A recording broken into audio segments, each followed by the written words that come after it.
Hello, teachers. We are back again for episode 5, our final episode in our series on Strongmen.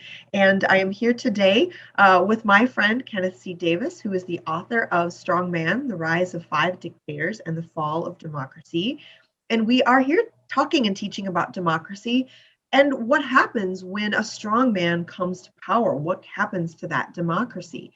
My name is Jessica Ellison, and I'm a teacher educator at the Minnesota Historical Society. And today for episode 5, we are going to be talking about Saddam Hussein, Stalin on the Tigris. And so we were just chatting a little bit offline about how of the 5 strongmen featured in Ken's book, this is the one that's in my lifetime memory. I was a young woman when the Iraq War started. And so this is something that is a lot newer and fresher. And so we see some really interesting primary sources here. And so we will, as always, dive into these afterward. But first, we're going to have a conversation with Ken and talk a little bit about Saddam Hussein. So hello, Ken. How are you? Jessica, hello. Always a pleasure. And I'm struck, first of all, by seeing that illustration, the painting of Saddam in the chariot pulling the bow, because this speaks exactly to something that we've talked about when we talk about the strongman. It's a perfect illustration of it. Recalling an ancient past, that the nation was once great. So for Saddam, that meant recalling the past when Mesopotamia, Babylon was the great civilization center in early history. And he would look back to not only that, but also a period when there were major figures in the Arab world who were standing up to Christianity. Suleiman, in particular, is one he talked about, because these were Arab leaders who took on the European world during the Crusades. So it's a really perfect illustration of the strongman's use of a mythical and glorious past and returning a country to that glory once again in the present, in the person of one individual. So Saddam wanted to make himself the new Suleiman, and there you have a perfect illustration of it.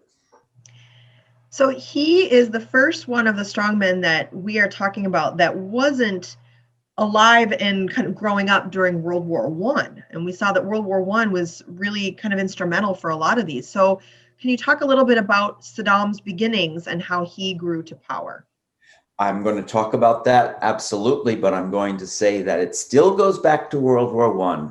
It's incredible how all of these stories can ultimately go back to World War I, because Iraq did not exist during World War I. It was then part of something called British Mesopotamia. Mesopotamia was a large area that went back to the early days of history, as we know. In the aftermath of World War I, as the victorious allies were carving up not only the map of Europe, but the map of the world, what used to be Mesopotamia was carved into several countries. And modern Iran, modern Iraq, Turkey to a degree had its borders changed, and Syria, places that are still such incredible hotspots in our day. We can trace this back to 1919 and the aftermath of World War I, when the great powers of Europe decided to draw the maps of the world. One of the things they did was divide the people known as Kurds among 3 different countries. They are still a nation with, a people who are a nation without a country of their own. And they've been in the headlines, of course, in the past few years. But you're right. This is a story that's very much of these stories completely of our time, in the sense that this is something that's happened in our lifetimes, and so important to remember. But I'm going to look back also to the other image, and we'll talk about them a little bit more, that statue of Saddam with his hand reaching out, and the fact that this chapter of the book, and what we're talking about, is called Stalin on the Tigris, reflects that Saddam Hussein not only was looking back to a glorious past, but he was really modeling himself on Joseph Stalin. And so that statue of Saddam, which gets pulled down, is really a statue that's modeled on a Stalin type statue. And once again, these are all the things that we've been talking about the strongman, the creation of the cult of personality. Saddam certainly tries to do that in his country, just the way Mao and Stalin and Hitler and Mussolini had done in their countries. So Saddam came to power as a young man, and it was through legal means, right? Just like so many of the others. Well, yes and no. Okay. because of this division of this territory into these new nations that really didn't take into account the ethnic, tribal, and religious differences within these areas. Tremendous amount of discord was created.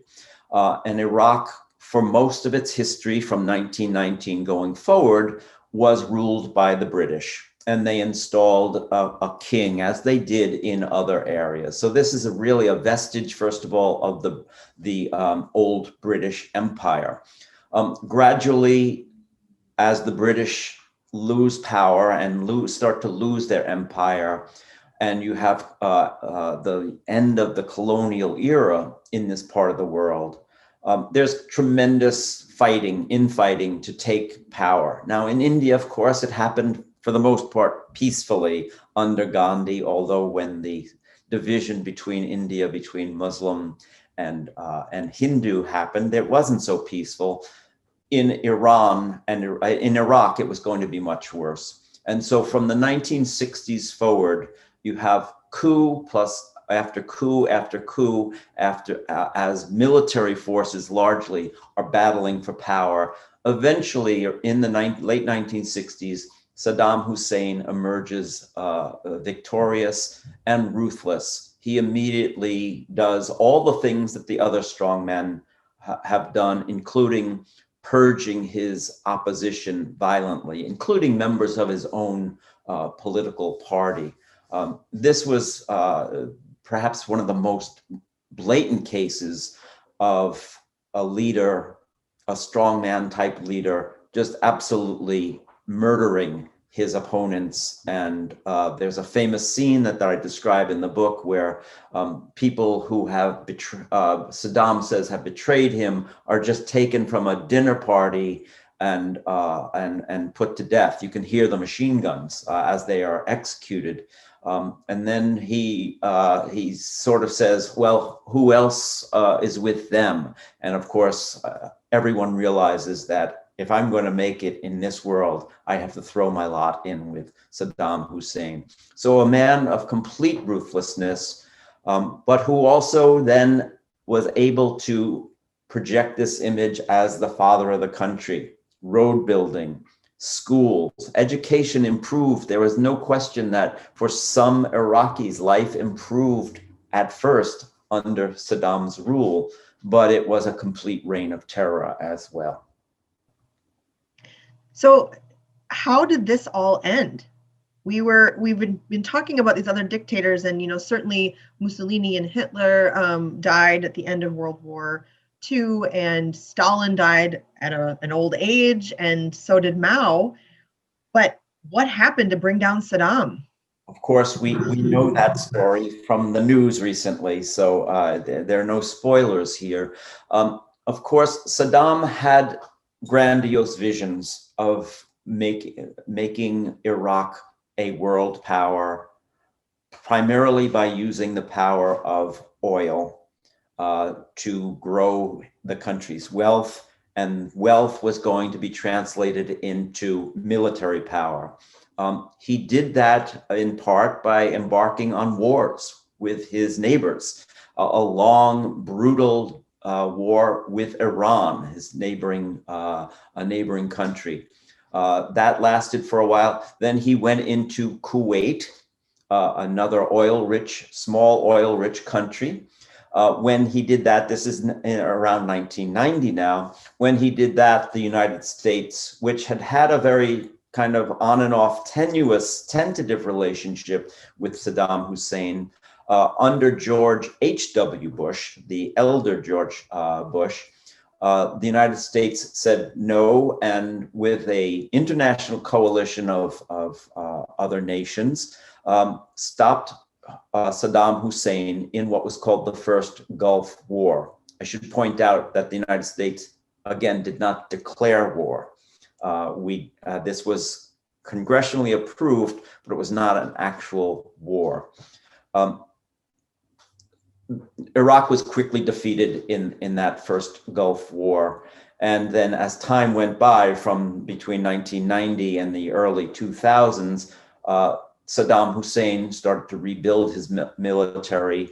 And in the aftermath of the World Trade Tower attack, the 9/11 attacks on the Pentagon and the World Trade Center and in Pennsylvania, George Bush the younger decided that this was time to, even though there was no connection between Saddam Hussein and the 9/11 terrorists, George Bush used this as the reason to go back into Iraq to finally depose Saddam Hussein, who was defeated quickly in the second Iraq War, captured eventually by US Army, put on trial and executed.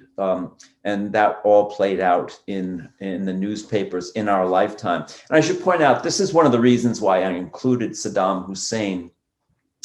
There are a lot of other strongmen from the 20th century who were equally or more murderous than Saddam Hussein. But I wanted to focus on him in part because his reign of terror coincided so much with contemporary American history. There's only one of these strongmen that we've gone to war with twice in recent history, and that's Saddam Hussein. So I wanted to make that connection. But there's something else, and I alluded to it before. Saddam really modeled himself in many ways on Joseph Stalin. So it's very important, I thought, to maintain that kind of thread between these men who did influence each other. They were not complete strangers to each other, even if they didn't know each other personally.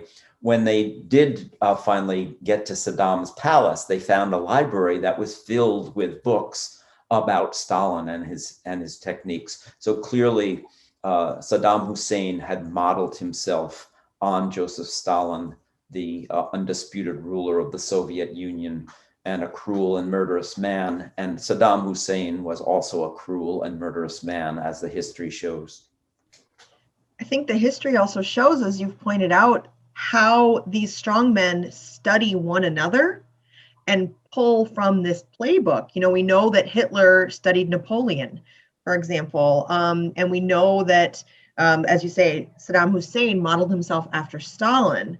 And so how do we need to react in the current day when we start to see people pulling from this playbook?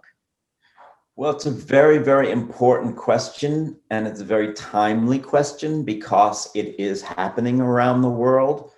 And for much of modern American history, certainly since World War II, despite the mistakes and the flaws and the problems that the United States has gone through in that post-war period, we still held the country out as an exemplar of democracy, and the idea was to spread democracy around the world. And the United States was a vibrant voice for democracy for the most part. Again, setting aside, there were plenty of points along the way that we can bring up where we weren't such champions of democracy. But in the main, I think the United States had been the leading voice for progressive democracy around the world in much of the recent history. Unfortunately, we've gone backwards on that. We've gone backwards on that in a number of ways, in part by supporting countries that were not democracies and were sort of anti-democratic, supporting them for a variety of political reasons, and first of all, foreign policy reasons. But I think more particularly, in the recent administration, we've seen a complete pullback from the idea of the voice of America as the voice for democracy and freedom and human rights around the world. And that's a very costly thing to pull back from. I'm not being partisan here by saying that the president has been a vocal supporter of some of the most authoritarian men and leaders in the world in the past few years. And when we give sanction to that, when we don't stand up to that and give it permission, that's a very dangerous thing. And then when we see certain aspects of the autocrat, of the strongman happening in the United States, that should be equally worrisome. And so I must point out that Donald Trump is never mentioned in Strongman, but I think that the lessons for us as Americans ring true, that we still have to be on guard for what the strongman can do and represents. So protecting the freedom of the press is very important. Protecting our voting rights becomes very important. Protecting our right to protest becomes very important. These are the lessons from this history of strongman that we as Americans have to continue because this administration will pass, a new administration will come in, and it may be more or less enlightened in terms of democracy, but it can still change, and it can change very quickly. And that's one of the real lessons of the history of strongman. It's not just about this moment, but about a constant vigilance that we have to maintain if we believe that democracy is the form of government that we desire and is most desirable. So that's the long-term lesson of this book, I think, and of the stories of these men. That's so well said, and it's so relevant. And I think it's really relevant for our teachers as they have the youth of America sitting in their classrooms. How do we help students understand this past, but also apply it to their present? And I work at a museum, and so I'm fully in this world of public history, so history in the public, and understanding how people use the past to tell stories about themselves and about others. And Stalin certainly did that, or all of these dictators certainly did that, but Saddam certainly did that. And so we're going to hop back and look at these primary sources to see the ways that Stalin brought in, or I'm sorry, I keep saying Stalin because it's on the Tigers. Saddam Hussein did that. So if you look at this rather interesting painting here on the left, this mural, which shows Saddam Hussein really harnessing the power of the past when the world was great for his people and his geographic region, Babylonia, Mesopotamia. But then he laces in modern military might. And I think that's a really important message that Saddam was really trying to say, look, this is when our world was great, and I am making it great once more. And it was really a part of that public understanding of who Saddam was trying to be. And then we've got this photograph on the right, which is a very famous moment in time of the statue of Saddam, created to look like Stalin, being pulled down. And so it's that kind of breaking up of this public history and of the strongman putting himself into the public arena. There's a lot of talk about statues coming down in the United States right now. And I think that they're not unconnected. We can certainly talk with students about, why do we put statues up? Why do we memorialize people in our public spaces? And we can have a full conversation about the people that we choose to memorialize, and then possibly when it's time to move those statues out of the public space. And that conversation is not going to go away. And I think it's really important for students to be able to recognize these things and to be able to apply it not only to the past, but to the present. So thank you so much for joining us for this and for the rest of the episodes on Strongman. Again, the resources are going to be at bit.ly/S Strongman 2020. And if you have any questions, please feel free to reach out to me at jessica.ellison@mnhs.org. Ken, thank you so much. It's been a pleasure. Well, it's been a pleasure for me also. Thank you. We've enjoyed this, and teachers, we are thinking about you and hoping that you have a great year. Take care.